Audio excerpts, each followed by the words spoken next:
آموختن زبان دولتی، تاریخ و فرهنگ باستانی خلق تاجیک، بالا بردن ذوق و رغبت خوانندگان با آموزش فن‌های ریاضی، دقیق، طبیعی، تکنولوژی اطلاعاتی و احسود کردن زبان‌های خارجی، مخصوصاً زبان‌های روسی و انگلیسی، از تاکیدهای دیگر سرور دولت ضمن ارائه پیام خود با اهل علم و معارف بود که در این سمت توجه اولین درجه از جانب معارفچیان ظاهر کرده می‌شود. میان خوانندگان مؤسسه‌های تحصیلات میانه عمومی پایتخت دوری ناحیوی آزمون زباندانی جهاندانی جریان گرفت. آزمون مذکور با قرار رئیس شهر دوشنبه رستم اموالی با مقصد اجرای برنامه دولتی تکمیل تعلیم و آموزش زبان‌های روسی و انگلیسی در جمهوری تاجیکستان برای دولت تا سال 2030 راه‌اندازی گردید. امروزها در مسیر فعالیت حکومت جمهوری و مقامات اجرایی حاکمیت دولتی شهر دوشنبه در ساحه معارف موضوع دریافت و رشد استعدادهای نسل نورس از موضوعهای محوری به حساب می رود. اساسگزار صلح و وحدت ملی پیشوای ملت آینده تاجیکستان را در پیام نوبتی خویش قید نمودند که اگر ما خواهیم که تاجیکستان را در آینده آباد و آسوده گردانیم، امروز باید برای نورسان و جوانان صاحب استعدادی جوینده شرایط مساعد فراهم آوریم. اینچنین برای اختراعکاران و ایجادکاران اصیل همه زمینه‌ها را مهیا سازیم تا که آنها توانند با کارهای سرمحصول علمی و ایجادی و نوآوری مشغول باشند. وابسته به این با مقصد اجرای قرار رئیس شهر دوشنبه از 25 فوریه سال 2022 تحت رقم 86 درباره تشکیل و برگزار نمودن آزمون شهری زباندانی جهاندانی در سراسر پایتخت عزیزمان تشکیل و برگزار گردید. با اطلاع مسئولین سرایست معارف شهر دوشنبه آزمون مذکور در اساس دستور هدایت‌های پرزیدنت جمهوری تاجیکستان محترم اموالی رحمان وابسته به زباندان گردانیدن نسل نوروس و جوان راه‌اندازی گردید با مقصد هوسمندگردانی خوانندگان به زبان‌آموزی، سرقت دادن ذکاوت، ملکه زباندانی، انکشاف ذهنی و جهانبینی خوانندگان، دریافت و معرفی استعدادهای نو در این سمت راه‌اندازی گردید. آزمون شهری زباندانی جهاندانی تحت سرپرستی رئیس شهر دوشنبه با مقصد اجرای برنامه دولتی تکمیل تعلیم و آموزش زبان روسی و انگلیسی در جمهوری تاجیکستان برای دوره تا سال 2003 برگزار گردیده بود. آزمون با مقصد هوسمندگردانی خوانندگان با زبان آموزی، صیقل دادن ذکاوت، ملکه زباندانی، انکشاف ذهنی و جهانبینی خوانندگان، دریافت و معرفی استعداد نو در این سمت‌ها برگزار گردید. پیشوای ملت محترم اموالی رحمان 21 دکبر سال 2021 ضمن ارائه پیام نوبتی با مجلس عالی ذکر نمودند که تعلیم زبان‌های خارجی مخصوصاً زبان روسی و انگلیسی باید در تمام فاکولتات و شعبه‌های مکتب‌های عالی بازم بهتر برآورده شود. آزمون شهری زباندانی جهاندانی نخستین آزمون به حساب می رود که بار اول تنها در پایتخت کشور عزیزمان شهر دوشنبه به نقشه گرفته شد. در این زمینه جهتی در سطح بلند تشکیلی برگزار نمودن آزمون به ساختارهای داخلدار و سپارش‌های مشخص داده شد. با دستگیری مقامات اجرایی حاکمیت دولتی نایب شاه منصور از جانب مؤسسه دولتی مرکز دریافت و رشد استعدادهای نایب شاه منصور دوره ناحیوی آزمون شهری زباندانی جهاندانی سنه 31 مارس سال روان با غالبان دوره مؤسسوی با تعداد 127 نفر خوانندگان مؤسسه تعلیمی نایب شاه منصور تشکیل و برگزار گردید. در سال 2022 میان خوانندگان مؤسسه‌های تحصیلات میانه عمومی پایتخت آزمون شهری زباندانی جهاندانی برگزار گردید. طبق قرار داخلدار جهت تشکیل و برگزاری آزمون مذکور از حساب مبلغ‌های فوند ذخیره‌آوری شهر دوشنبه محترم رستم اموالی مبلغ‌های محسود جدا گردید.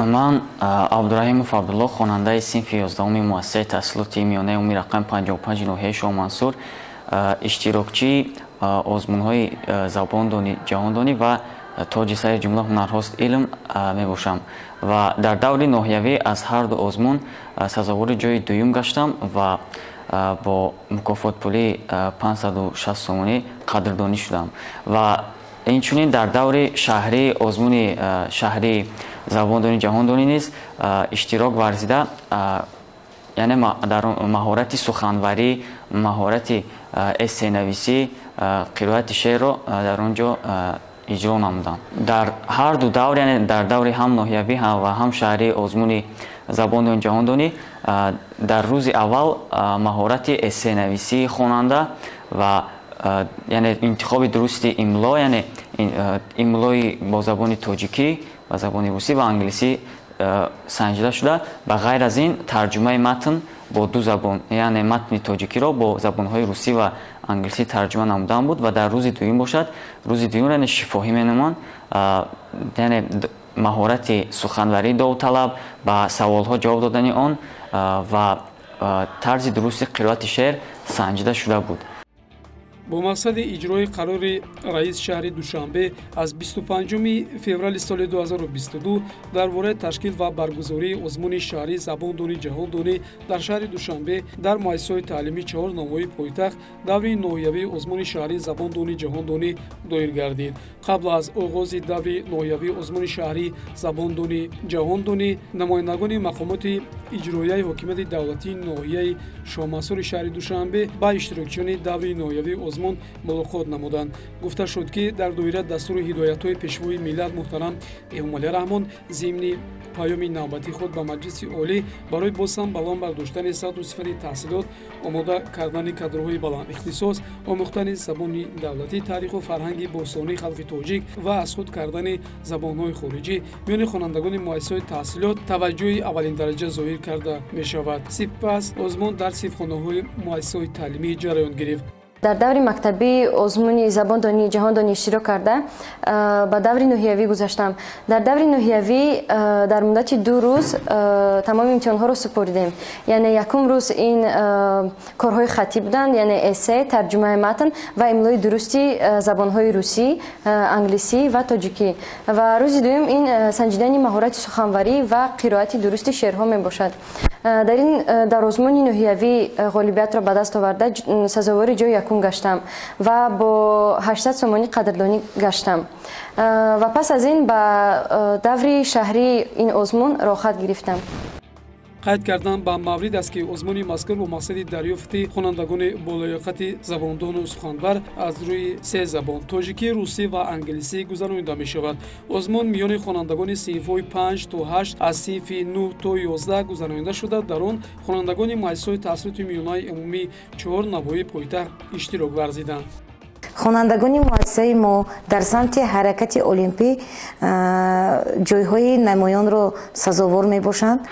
در دور نهایی 36 جای افتخاری، در آزمون‌های شهری زباندانی جهاندانی نیز خوانندگان ما با موفقیت اشتراک کردند. در دوره مکتبی 24 نفر خوانندگان اشتراک کرده 6 نفر جایهای افتخاری رو ما به دور دوم یعنی نهایی راحت یافته. در دور نهایی 2 خواننده ما در آزمون زباندانی جهاندانی سزاواری جای یکم و دوم گشتند. جای یکم رو بندیشای و محبت خواننده صنف 9 غ و جای دوم رو عبدالرحیم عبدالله جان خواننده صنف 11 ب سزاوار گشت. باز در آزمون شهری تاجی سری جمله هنرهاست علم نیز خوانندگان ما فعالانه اشتراک نموده. در دور نهایی 3 نفر خوانندگان ما اشتراک کرده همشان سزاوار جای افتخاری گشتند. ایشانقول فردوس در نامیناسیای رادیو الکترونیکا اشتراک کرده سزاوار جای دوم گشت و در دوره شهری راحت یافت. عبدالرحیم عبدالله جان در نامیناسیای طبیعت شناسی اشتراک کرده جای دوم را سزاوار گشته، سزاواری مکافات پولی گشت. یادآور می‌شویم که آزمون زباندانی جهاندانی از روی 5 نامیناسیا از قبیل مهارت سخنوری با 3 زبان، اسه با 3 زبان، املای درستی کلمات در متن، قرائت شعر با 3 زبان، پیشنهاد متنی بدیع زبان تاجیکی با زبان روسی و انگلیسی گذرانیده شد. برای اشتراکداران آزمون صفحه‌های زیبا و برهوا جدا گردیدند. به خاطر درست و شفاف بها دادن نتیجه کار خوانندگان کمیسیه مخصوص تشکیل شده است. زبیدالله‌زاده مولوده هستم، خواننده صنف 8 مؤسسه تعلیمی گیمنازیای رقم 2 برای خوانندگان بالایاقت شهر دوشنبه. در آزمون شهری زباندانی جهاندانی اشتراک نموده дар даври ноҳиявӣ озмун сазовори ҷои дуввум гардидам ва иштирокчӣ дар даври шаҳрӣ озмуни забондонӣ ҷаҳондонӣ низ будам. дар ин озмун мо аз рӯи 5 шарт баромад намуда озмоӣ намудем ва умедвор ҳастам ки дар даври шаҳрӣ низ сазовори мақоми шоиста гардида ифтихори муассиса ва ноҳияи худ мегардам. дар даври ноҳиявӣ ки сазовори ҷои дуввум гардидам аз тарафи мақомоти иҷроии ҳокимияти давлатии ноҳияи Шоҳмансур бо диплом ва мукофотпулӣ сарфароз гардониданд ва ба падару модаронамон бошад сипосномаҳо тақдим карданд ки ин барои мо як рӯҳияи зиёд бахшид барои иштирок кардан ва ҷой гирифтан дар даври шаҳрӣ озмуни шаҳрии забондонӣ ҷаҳондонӣ. феълан даври аввали сатҳи ноҳиявӣ озмуни мазкур дар 4 навоии пойтахт ҷамъбаст гардида ғолибон ба даври шаҳрӣ роҳ ёфтанд. махсусан дар расми тақдими тӯҳфаю ифтихорномаҳо масъулини мақомоти иҷроияи ҳокимияти давлатии ноҳияи Шоҳмансур, шуъбаи маорифи ноҳия, масъулин ва кормандони муассисаи давлатии маркази дарёфт ва рушди истеъдодҳои ноҳияи Шоҳмансур ва иштирокдорони озмуни мазкур иштирок ва суханронӣ намуданд. бояд гуфт ки озмуни мазкур бо мақсади ҳавасмандгардонии хонандагон ба забономӯзӣ, сайқал додани заковат, малакаи забондонӣ, инкишофи зеҳнӣ, ҷаҳонбинии хонандагон, дарёфт ва муаррифии истеъдодҳои нав дар ин самт баргузор гардид. хонандагони муассисаи таълимии давлатии гимназияи рақами 2 барои хонандагони болаёқати шаҳри Душанбе саркарда аз даври ноҳиявӣ то ба даври шаҳрӣ ва ҷумҳуриявӣ иштироки назаррас нишон дода истодаанд. дар даври ноҳиявӣ хонандагони муассиса сазовори зиёда аз 75 ҷойҳои намоёни ин озмун гардиданд. дар даври шаҳрӣ низ хонандагони зиёди муассиса иштироки фаъолона нишон дода сазовори ҷойҳои намоён гардиданд. озмуни шаҳрие ки бо ибтикори муҳтарам раиси шаҳри Душанбе Рустами Эмомалӣ ҷараён дорад, яъне забондонӣ ҷаҳондонӣ, хонандагони гимназия дар даври ноҳиявӣ 6 нафар ширкат варзида 4 нафари онҳо сазовори роҳхат ба даври шаҳрӣ гардиданд ва ҳоло онҳо дар даври шаҳрӣ сабқат намуда маҳорату дониши худро санҷида истодаанд. маврид ба зикр аст ки дар даври ноҳиявӣ озмуни шаҳрӣ забондонӣ ҷаҳондонӣ 127 нафар ғолибони даври муассисавии озмун иштирок намуда аз ин шумора 23 нафарашон аз ҳисоби литсею гимназияҳо ва 104 нафари дигарашон аз ҳисоби муассисаҳои таҳсилоти миёнаи умумии ҳудуди ноҳияи Шоҳмансур мебошанд. ман бобохонума дилноза хонандаи синфи 11 муассисаи таҳсилоти миёнаи умумии рақами 55 мебошам. дар олимпиадаи байни хонандагон аз фани биология иштирок намуда дар ҳамаи давро сазовори ҷои сеюм гаштам ва инчунин дар даври ҷумҳуриявӣ иштирок намуда сазовори ҷои ифтихорӣ гаштам. озмуни шаҳрӣ тоҷи сари ҷумла ҳунарҳост илм иштирок намуда дар даври ноҳиявӣ сазовори ҷои сеюм гаштам ва ба даври шаҳрӣ роҳхат гирифтам. маркази дарёфт ва рушди истеъдодҳои ноҳияи Сино дар муассисаи таълимии хусусии мактаби муосири байналмилалӣ даври ноҳиявии озмуни шаҳрии забондонӣ ҷаҳондонӣ баргузор гардид. озмун бо мақсади ҷалби оммавии хонандагони муассисаҳои таҳсилоти миёнаи умумӣ ба забономӯзӣ, инкишофи зеҳнӣ ва ҷаҳонбинии сайқат додани заковат ва малакаи забондонӣ дарёфт ва муаррифии ҳавасмандгардонии истеъдодҳои нав дар ин самт баргузор гардид. озмуни шаҳрии забондонӣ ҷаҳондонӣ байни хонандагони синфҳои 5, 8 ва 9 11 муассисаҳои таҳсилоти миёнаи умумии шаҳри Душанбе ва литсею гимназияҳо вобаста ба фанҳои забони тоҷикӣ, забони русӣ ва забони англисӣ дар 2 бахш назариявӣ ва амалӣ аз рӯи шартҳои зерин гузаронида шуд. маҳорати суханварӣ бо 3 забон, эссе бо 3 забон, қироати шеър бо 3 забон, имлои дурусти калима дар матн, тарҷума, пешниҳоди матни бадеҳии забони тоҷикӣ бо забони русӣ ва англисӣ. қайд кардан ба маврид аст ки дар даври ноҳиявии озмуни шаҳрии забондонӣ ҷаҳондонӣ 260 нафар хонандагоне ки дар даври муассисавӣ ғолиб омаданд ширкат варзиданд. ман дар даври ноҳиявии озмуни шаҳрии забондонӣ ҷаҳондонӣ иштирок карда истодам ва кӯшиш мекунам ки дар ин озмун ғолиб гардам ва минбаъд дар озмуни шаҳрӣ низ иштирок кунам ва ғолиб бароям. бо мақсади иҷрои қарори раис шаҳри душанбе аз 25 феврали соли 2022 оид ба озмуни шаҳрии забондонӣ ҷаҳондонӣ санаи 8 апрели соли 2022 дар муассисаи давлатии маркази дарёфт ва рушди истеъдодҳои назди саросияти муорифи шаҳри душанбе озмуни забондонӣ ҷаҳондонӣ ифтитоҳ гардид. дар маросими ифтитоҳи даври шаҳрии озмун сардори саросияти муорифи шаҳри душанбе муовини раиси комиссияи озмун исмоилзода баҳром мансур, директори муассисаи давлатии маркази дарёфт ва рушди истеъдодҳои назди саросияти муорифи шаҳри душанбе, котиби комиссияи озмун асҳобиддини шералӣ, ҳайати ҳакамон ва ғолибони даври дуюми озмун иштирок намуданд. дар суханронии ифтитоҳи сардори саросияти муорифи шаҳри душанбе муовини раиси комиссияи озмун исмоилзода баҳром мансур озмуни мазкур бо ташаббуси бевоситаи раиси шаҳри душанбе муҳтарам рустами эмомалӣ бо мақсади ҷалби оммавии хонандагони муассисаҳои таҳсилоти миёнаи умумӣ ба забономӯзӣ, инкишофи зеҳнӣ ва ҷавонбинӣ, сайқал додани заковат ва малакаҳои забондонӣ, дарёфт, муаррифӣ ва ҳавасмандгардонии истеъдодҳои нав дар ин самт байни хонандагони синфҳои 5, 8 ва 9 11 муассисаҳои таҳсилоти миёнаи умумии шаҳри душанбе вобаста ба фанҳои забони хориҷӣ, забони тоҷикӣ, забони русӣ ва забони англисӣ гузаронида мешавад. маврид ба зикр аст ки дар даври шаҳрии озмуни забондонӣ ҷаҳондонӣ 55 нафар ғолибони даври ноҳиявии озмун иштирок менамоянд. дар даври ноҳиявии озмуни шаҳри забондонӣ ҷаҳондонӣ аз ҳисоби масъулияти таҳсилоти миёнаи умумӣ теъдоди иштирокчиён зиёд буданд ки шумора ба 104 нафар нарасида буд. аз ҳисоби литсеи гимназия 23 нафар иштирок намуданд ки дар ҷанбаъз 13 нафар ғолибон муайян аз ҷониби кумитаи ҳайати ҳакамон 13 нафар ғолиб муайян гардида шуданд ки онҳо ба даври шаҳрӣ рохат гирифтанд.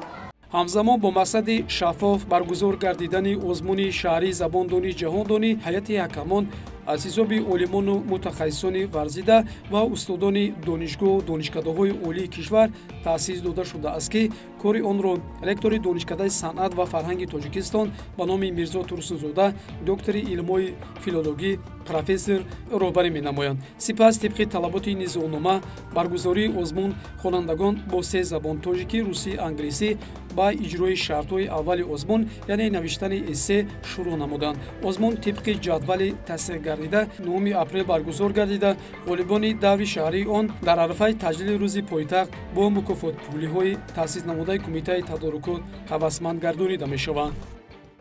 имрӯзҳо мавзӯи илму маориф дар зери таваҷҷӯҳи махсуси асосгузори сулҳу ваҳдати миллӣ, пешвои миллат, президенти ҷумҳурии Тоҷикистон муҳтарам Эмомалираҳмон қарор дорад. дар ин асно баргузории озмунҳои ҷумҳуравӣ фуруғи субҳи доноӣ китоб аст ва илм фуруғи маърифат ва дар ин замина бо қарори раиси шаҳри Душанбе муҳтарам Рустами Эмомалӣ баргузории озмунҳои тоҷисари ҷумла ҳунарҳост илм ва забондонӣ ҷаҳондонӣ барои рушду равнақи қобилияти зеҳнии хонандагон шароити мусоидро фароҳам овардааст ва имрӯз даври шаҳрии озмуни ҷумҳуравии забондонӣ ҷаҳондонӣ дар ин марказ баргузор гардида истодааст ва аз мушоҳидаҳо маълум аст ки хонандагон бо тайёрии ҷиддӣ ба ин озмун омадаанд ва ана ҳамин озмун барои бедор намудани завқи хонандагон ва омӯхтани забонҳои хориҷӣ боис гардидааст. зеро маҳз бо донистани забонҳои хориҷӣ метавонем фарҳангу тамаддуни тоҷиконро ба ҷаҳониён муаррифӣ созем. омӯзиши фанҳои дақиқ, гуманитарӣ ва риёзии тақозои замон буда дар шароити феълии наврасони ҷавонони кишварро зарур аст ки ҳарчи бештар ба ин фанҳо таваҷҷӯҳ зоҳир намуда илмҳои муосирро ба таври мукаммал аз бар намоянд. зеро аз тарафи мақомоти иҷроияи ҳокимияти давлатии шаҳри Душанбе як қатор имкониятҳои асодкунии илму донишомӯзӣ дар ин гуна муассисаҳои таълимӣ ба таври назаррас фароҳам оварда шудааст. ҳамин аст ки дар ин зимнаи таҳсилот хонандагони эҷодкор, навовар ва ихтирокот зиёд шуда дар пешрафти илм саҳми муносиб мегузоранд.